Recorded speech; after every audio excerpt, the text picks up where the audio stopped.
क्या हुआ? जब वृंदावन के यमुना नदी में एक महिला साध्वी को यमुना स्नान करने से रोका गया, उसके बाद वृंदावन के उस यमुना घाट पर जो चमत्कार हुआ, उसे देखकर आपके पैरों तले जमीन खिसक जाएगी।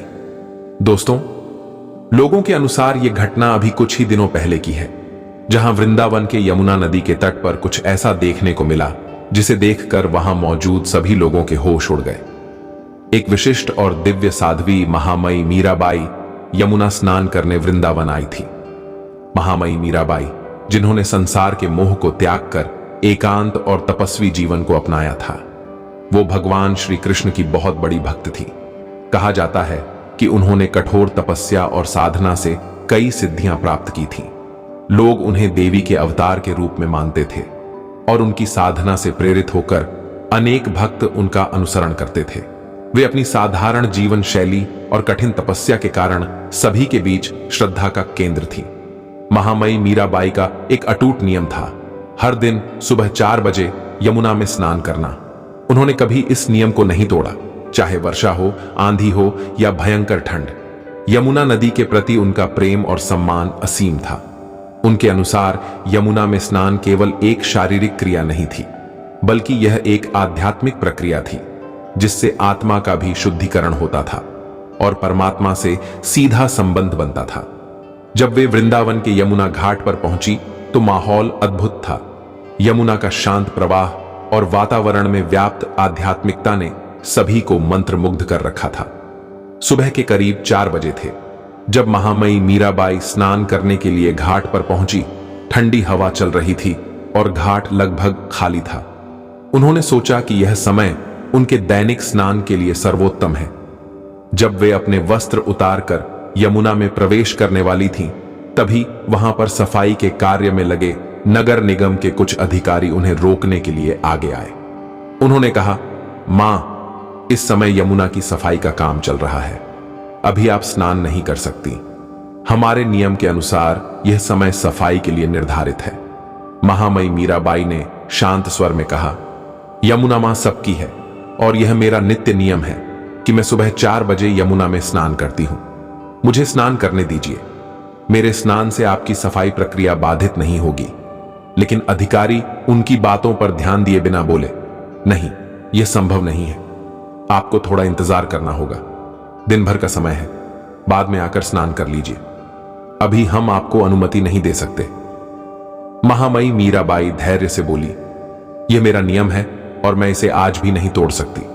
मैं यमुना मां की शरण में आई हूं और यह मेरा अधिकार है कि मैं इसमें स्नान करूं। यह सुनकर अधिकारियों में से एक अधिकारी गुस्से में आ गया और बोला, तुम्हारी जिद की वजह से हमें परेशानी हो रही है। यहां अभी कोई स्नान नहीं कर रहा है। आखिर क्यों तुम्हें इसी समय स्नान करना जरूरी है?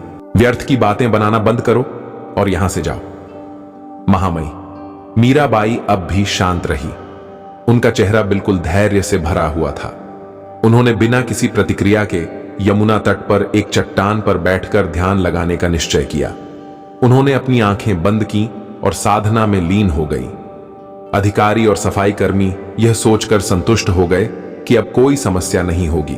उन्होंने फिर से सफाई का काम शुरू करने की कोशिश की, लेकिन तभी एक अजीब घटना घटी। सफाई की सारी मशीनें जो यमुना से कचरा निकालने के लिए लगाई गई थीं, अचानक काम करना बंद कर दिया। मशीनों के सभी प्रयास असफल हो रहे थे। अधिकारियों ने कई बार मशीनों को चालू करने की कोशिश की, लेकिन कोई फायदा नहीं हुआ। मशीनों के खराब होने से अधिकारी घबरा गए। उन्होंने इंजीनियरों की एक टीम को बुलाया, जिन्होंने मशीनों की जांच की, पर कोई भी तकनीकी समस्या नहीं मिली।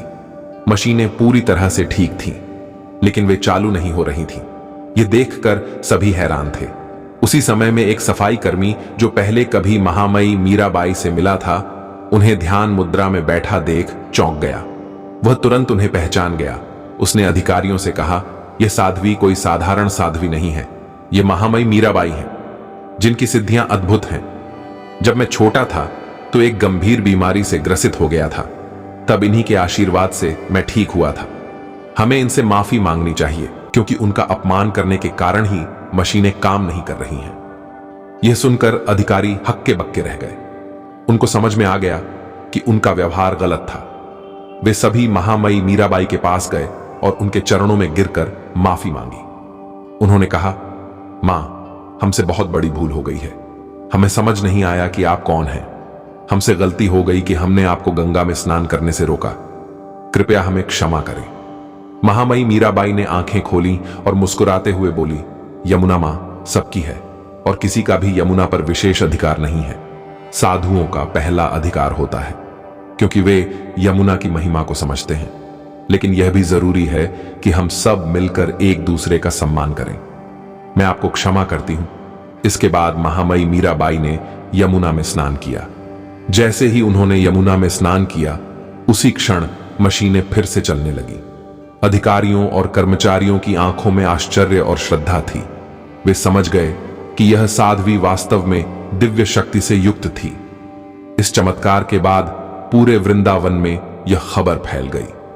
दोस्तों, आप इस घटना के बारे में क्या कहेंगे, हमें कमेंट बॉक्स में जरूर बताइएगा।